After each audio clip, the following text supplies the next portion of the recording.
Hello, hi everyone. So today we got a few more goodies for the M1000RR to install on the bike. Now the first install that we'll do is basically, I was telling you guys that we'll probably go ahead with the radiator and the oil cooler guard. I also have the BMW rear stand mount just for putting the rear stand on the bike.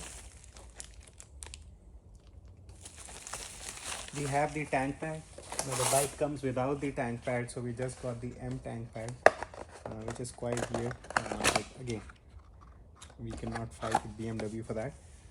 But just check this out.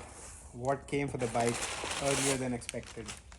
So we still haven't broken the bike yet, but we have the Brentune goodies.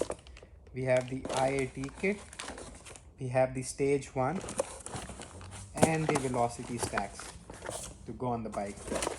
This is so cool, guys.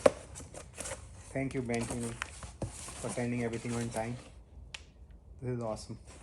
If you need anything from Brentune, you can go to our website and buy them. We'll have most of the stuff in stock. Like, we do get a lot of Ducati and BMW Brentuning Stage 1 and Stage 2 kits. But if you need anything for the Yamaha, for the Honda, for any other bike, Suzuki, please let us know and we'll get the kits to your way.